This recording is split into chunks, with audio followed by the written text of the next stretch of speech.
Good morning, Wabash.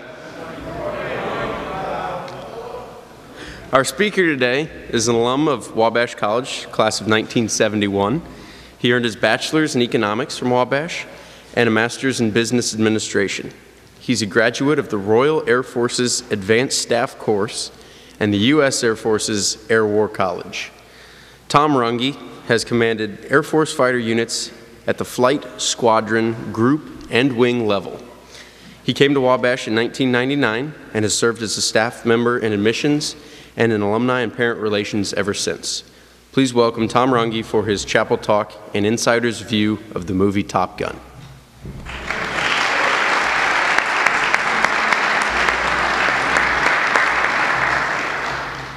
Thanks, and thanks to you guys for having me today. I appreciate that. I gotta be straight with you. We've had so many heavy talks this year that I've taken it upon myself to lighten it up a little.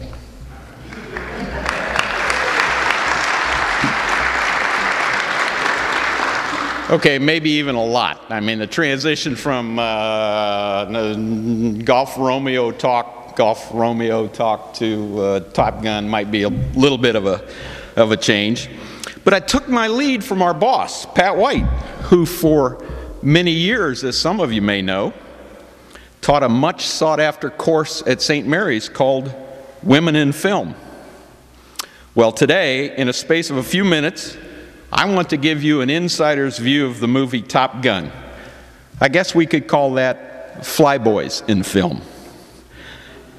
And for all of you that think I'm going to segue at some point into some philosophical discussion about the physiological demands of high-performance aircraft, nah, it ain't going to happen. It ain't going to happen. You see, I'm just a poor, dumb fighter pilot, and that's all. My experience in higher education is limited to one-on-one talks in a very confined classroom that we can't move slower than 200 miles an hour. And usually it's going 2 to 3 times that. So that's my higher education experience. I was thinking you've all seen the movie and might want to know what's real, what's fake, and some of what it all means. Then it hit me. Top Gun came out in 1986. Yeah, 23 years ago. Now that's just yesterday for me, but how many of you guys are 23 years or older? How many? Oh, there. Joe Clenn, thank you, Joe. Thank you, Joe. Bill Cook, Bill's 27. Right? Is that about it? Now, just out of curiosity, how many of you have seen the film Top Gun? Woo! Okay, good. I was afraid I'd have to go get the slides in the movie. It's about 110 minutes long. I know you didn't want to see that, etc., etc. Well, good. I don't have to be so scared. Just out of curiosity, though, since most of you have seen it, what are your favorite scenes in the movie? Give me some quick ones. Anybody? Come on. Fly over? You like the flyover? He's going a little slow, but that was all right. What else? I was inverted into 4G negative dive. Oh, yeah. Now, that's all fake, but we'll get to that later. What else? What other scenes? I haven't heard the one I wanted to hear most. Where he sings the song? Oh, got more to come on that. Okay, good. Well, thank you. I was scared to death for a while. Now I'm just simply scared. You know, I need to throw a disclaimer in right here and right now. And my lovely bride, Carol, told me to do that. In my day, and in the day of the film, the fighter pilot world was all male. Today, there are female fighter pilots. Not a lot of them, but there are a few. I've met them. They're great young ladies. It would kill me to get my behind kicked in the air by a young lady. So I'm probably lucky that I've already retired from that business. But since in my world and in Top Gun world, all the guys in the movie, it was all guys. I'm going to stick to all guys. I hope that's okay with you. I had to put that in. My lawyer advised me I had to have that. Now, I know chapel isn't about show and tell, so I should probably cover the flight suit, right? Well, I'm going to defend myself. See if you can roll with me here. It's a suit. It's a suit you wear to work. It's my favorite work suit. In fact, nothing in my closet comes close to this. If it helps an old man convey that, in fact, he really is a fighter pilot and boasts that it still fits, well, kinda, then that's, you know what, that's good enough for me. On another level, and please don't tell this to the president, well, I guess he's here, so, you know, just a few minutes without a tie on is worth a lot more than having to put up with the girdle I've got underneath this thing.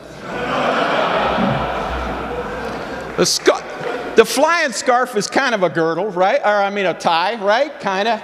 Yeah, roll with it. Help me out, guys. Woo! Okay, before we jump into some of the scenes and some of the themes in the movie, I should begin by giving you a little information on fighter pilots themselves. There are many, many definitions of a fighter pilot. Of course, most of them I can't use in chapel. Sorry. But the easiest one you can probably think of today, think Hudson River. Think a perfect landing. Wings absolutely level. Think no loss of life. Think a guy who walks through the body of the aircraft twice to make sure nobody's there. Think Air Force fighter pilot in his former life. Rick Riley. Anybody not read Sports Illustrated? Everybody reads Sports Illustrated, right? Rick Riley, the famous writer for Sports Illustrated, took a ride in 1999 in an F-14 Tomcat. An F-14 is the jet the good guys fly in Top Gun. Here's an excerpt from his piece in the magazine. Now, this message for America's most famous athletes. Someday you may be invited to fly in the backseat of one of your country's most powerful fighter jets. Many of you already have. John Elway, John Stockton, Tiger Woods, to name a few. If you get this opportunity, let me urge you with the greatest sincerity. Move to Guam, change your name, fake your own death. Whatever you do, do not go. The United States Navy invited me to try it. I was thrilled. I was pumped. I was toast. I should have known when they told me my pilot would be Chip Biff King of Fighter Squadron 213 in Virginia Beach. Whatever you're thinking of a Top Gun named Biff King, triple it. He's about 6 feet, tan, ice blue eyes, wavy surfer hair. Someplace I missed that along the way. Finger-crippling handshake, the kind of guy who wrestles alligators in his spare time. If you see this guy, turn the other way and go fast. That's what Rick Riley had to say. Other definitions? This is one my dad especially liked. The definition of a fighter pilot is a higher than average IQ stuffed in a pair of cowboy boots. So that's one to keep in mind. One of my favorites, and it might be a little bragging, if flying were professional football, fighter pilots play in the Pro Bowl. Now, I like that.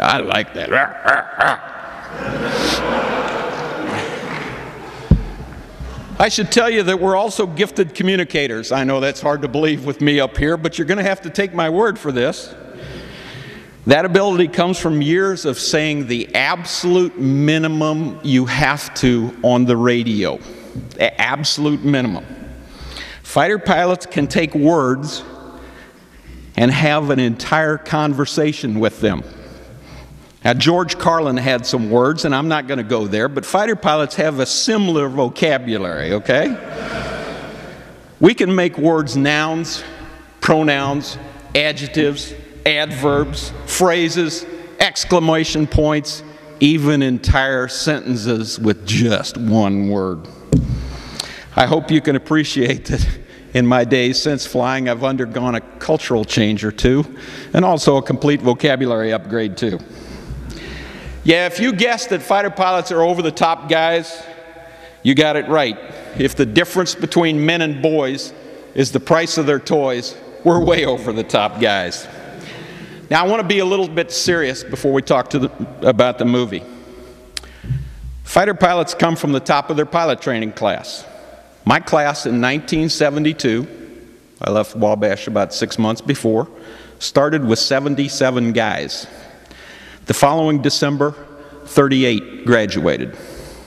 There were 3 fighters in my block of assignments for our class. They went to number 1, number 2, and number 4. All of that is pretty typical of what happens. Over 90% of the fighter pilots are firstborn sons, believe it or not. And when I bounced that off of Bobby Horton, I was pleased to hear him say that, yeah, typically firstborn sons are smarter. I went, oh yeah? He said, and then he was quick to add, but there are some exceptions, Tom. So, you know. Over 90% are ESTJ or ISTJ on the Myers-Briggs personality. You don't need to know what that is, but keep in mind we're probably more logical, calculating, and cunning, and less warm and fuzzy. I think that's the best way to sum that up. One other thing, we all have nicknames. You don't get to pick your nickname. You get it assigned to you. Probably the same thing you guys see, right? I mean, I'm grunge, and I flew F-111s with guys like Hooter, Spike, Too Cool, who up to the last minute almost was not so cool, Booger, Meat, Oscar Myers, Bucket, Animal, Brattini. I mean, they go on and on. You get the picture. Early in the movie, when that guy walks into the command center and says, "Who's up there?" What does the guy say? He doesn't say Lieutenant Smith and Johnny Jones. He says Cougar and Merlin, Maverick and Goose. Everybody knows who's in the jets. Fighter pilots talk about everything, mostly flying, but never politics. You see, you don't say anything nasty about the commander-in-chief, regardless of his political persuasion. Keep in mind that every one of us will strap on that jet and go to the wall for you and the American way of life. Believe me, motivation is never an issue. The real challenge with us is the fine line that keeps the edge sharp but the behavior proper. Keeping the gun clean, loaded, and ready to go, but still in the holster. That, my friends, can be a full-time job. However, it's much more fun than trying to get a bunch of choir boys to fly and fight, believe me. Top Gun was released in 1986. I saw it for the first time that year. I've seen the movie maybe 100 times. Well, I was studying for this talk, you know, I had to do some extra research. Now, I have watched Top Gun in Spanish, the entire movie in Spanish, in a crowded theater in Torrejon, Spain, with about 7 or 8 other fighter guys from America. The only problem is when you do that, you don't know a lot of Spanish, you tend to have a tendency to laugh at all the wrong things at all the wrong time, which we did. We did. But it was fun. All right, a little bit about the movie. I love this. I'm going to read this to you because this is the Hollywood description of the movie Top Gun. A hip, heart-pounding combination of action, music, and incredible aerial photography helped make Top Gun the blockbuster hit of 1986. Woo! Top Gun takes a look at the danger and excitement that awaits every pilot in the Navy's prestigious fighter weapons school. Tom Cruise is superb as Maverick Mitchell, a daring young flyer who's out to be the best. And somebody already asked me about Kelly McGillis, but this is what it says. I'm not making this up. Kelly McGillis sizzles as the civilian instructor who teaches Maverick a few things he can't learn in the classroom. That's what it says. That's what it says. I have a little bit different translation, okay? Just a little bit different. Bunch of guys who fly jets, ride motorcycles, chase young ladies, go to the officers club, get to fly more jets, shoot down a bunch of bad guys, and save the free world. And when they do, their reward is They get to fly more jets. They get to ride more motorcycles. They get to chase more young ladies. You got the picture. You got the. But you know, the easiest way to look at Top Gun, really, is to think about it as a Western. A cowboy Western. Follow me here. They wear unique clothes. And cool hats. And somewhere my helmet is. You see it right there. They have the best horses. All the ladies try to get into their lives, but it's tough. Occasionally, just occasionally, they hoist a glass or two at the local saloon. But they like it best. They like it best when they are out on the range with their horses doing what they love to do. Cowboys, fighter pilots, all the same. Okay, let's talk about a couple scenes and I'll give you a little insight. And since we're talking about fighter pilots, we absolutely have to start with the movie's most appealing scenes, right? We already talked about one of them. We're in the officers' club, right? We're in the officers' club. And the other one, of course, has got to be all the flying scenes, right? I mean, we got to talk flying here. I got to get my hands moving here. Yeah, see, it's fighter pilots, hands, and a big watch. That's all you need to know, hands and a big watch. Doc Baird can explain to you how we're always shooting the wristwatch off of our wrists. So, the most accurate part of the film, and I've told a couple of you this before, is the officers' club scene. Most accurate, without a doubt. Nope, bar none, no pun intended. The officers' club is the watering hole. It's where we all get together. Of course, all of us go there and the word gets out and you know the crowds gather, and especially the lovely young ladies. I think it's our dynamic personality, I think, is what does that. I'm pretty sure. It's kind of like you guys, the Sphinx Club pledges. I mean, these guys got a magnetic attraction to all the dance teams around the globe, for goodness sakes. Right? Yeah, yeah. Now, you've lost that love and feeling. Absolutely real. Absolutely. I watched it firsthand. My lovely wife, Carol, in the wee hours of January 1st, 1988, I won't tell you what the wee hours are. I'd been a squadron commander for a couple of weeks.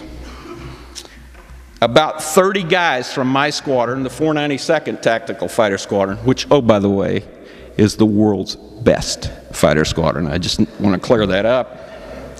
About 30 guys quietly surrounded her while one guy was busy talking to her.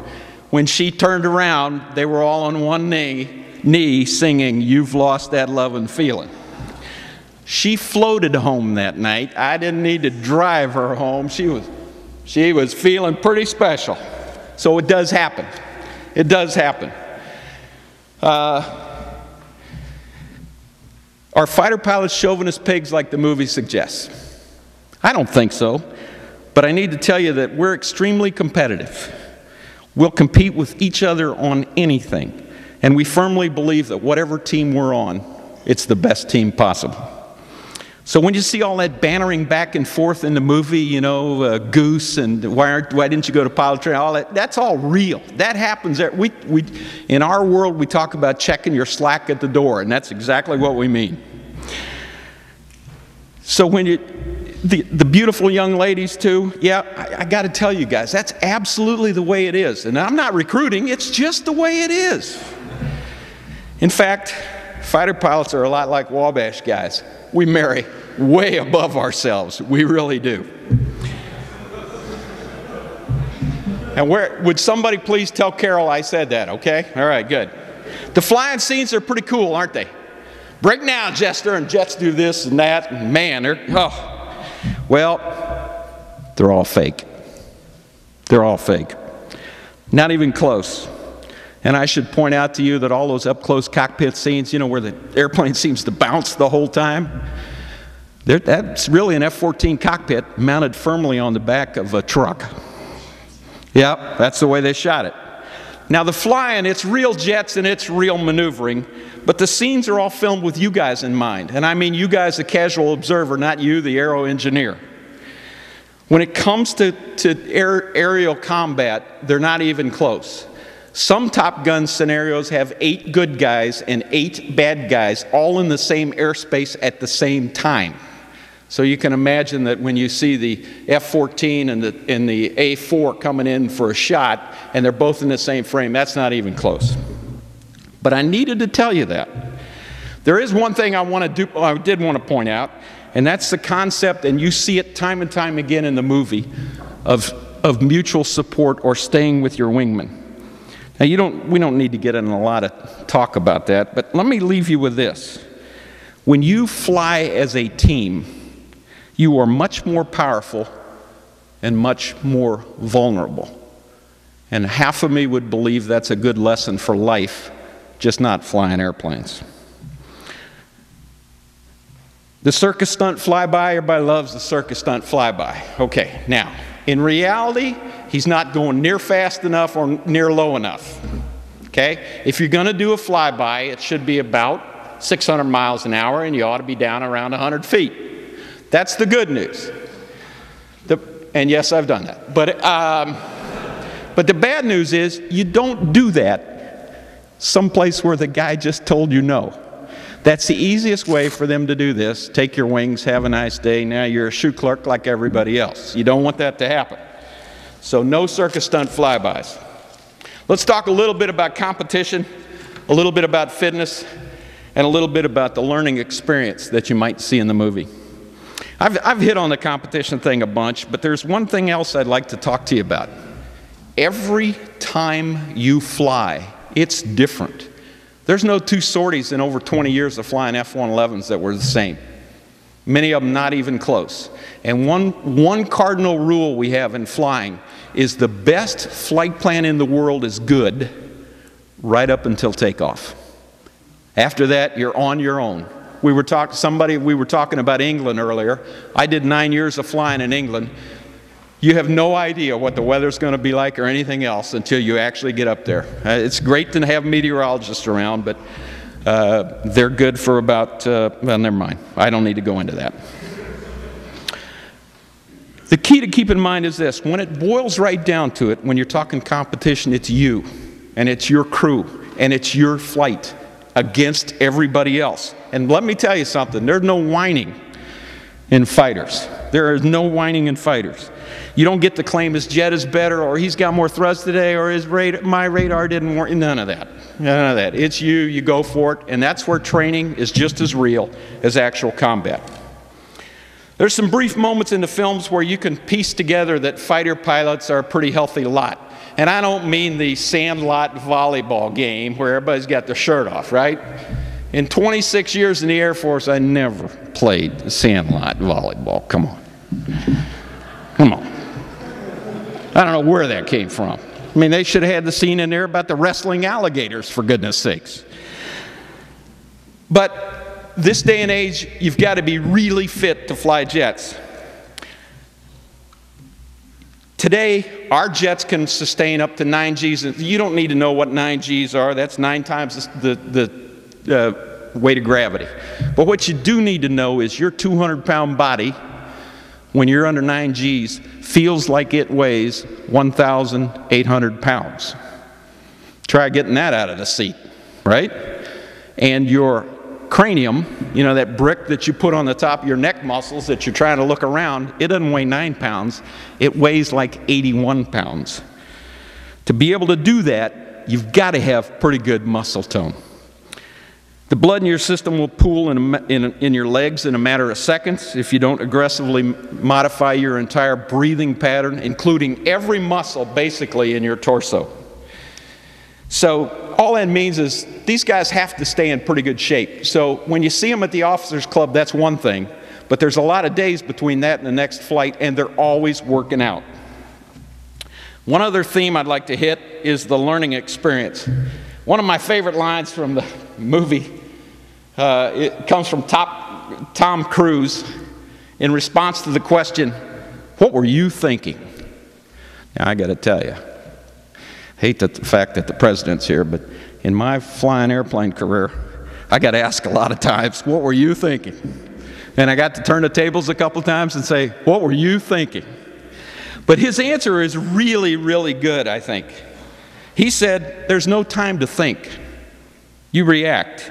You take the time to think, and you're dead. He utters those lines, I don't know if you remember, but they're all in this dark kind of movie room, and you can see the airplanes coming across the screen, and Kelly's talking about a split S, but they're not, don't worry about that.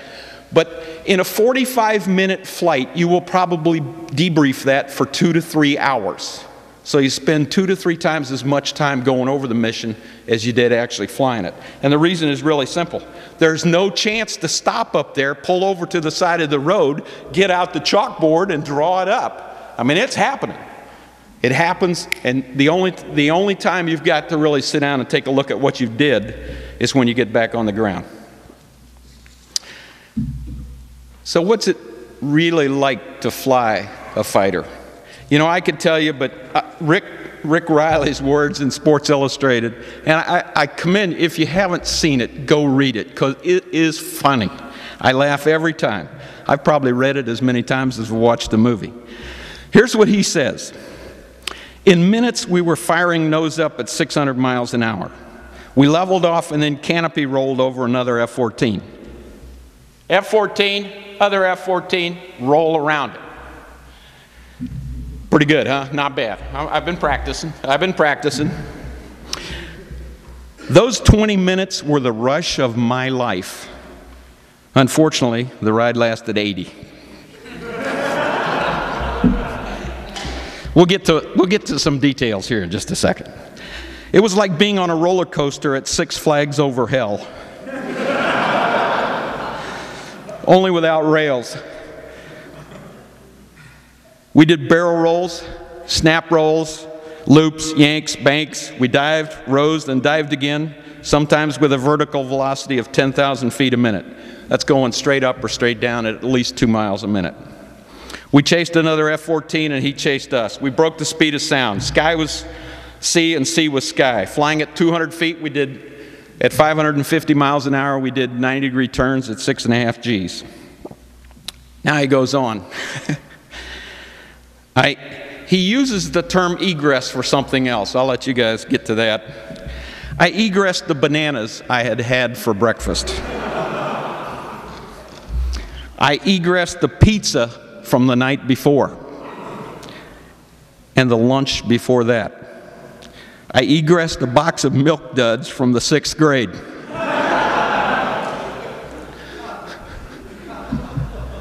Now, I don't want to spend too much time trying to get that mental picture. Because of the G's, I was egressing stuff I didn't even want to be egressed. I went through one airsick bag, not one airsick bag, but 2. Biff said I passed out twice.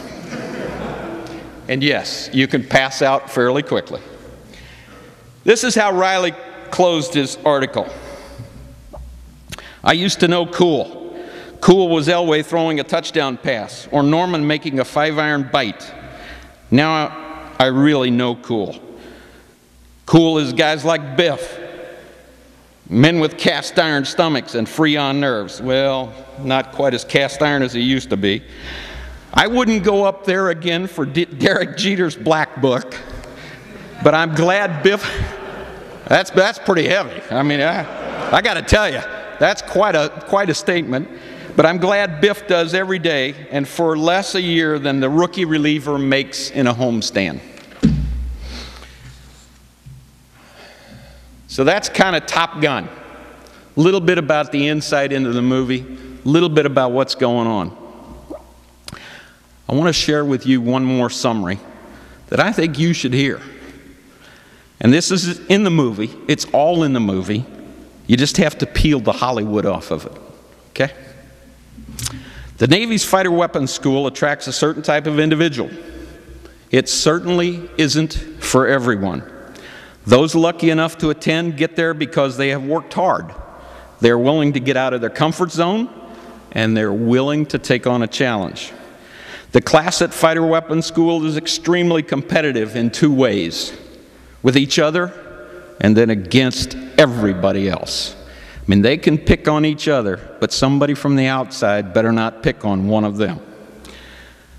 Pledgeship is driven by many upperclassmen. Now, when you watch the movie, you don't see any upperclassmen, but I guarantee you their presence is always there. If you remember the scene in Top Gun about all of the MiG kills on the back wall and the date and the crew, that's the upperclassmen. If you looked all over the squadron as they walked around, saw all the graduate plaques, that's the upperclassmen.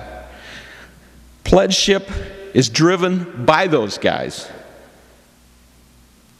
Pledgeship is not the way you envision.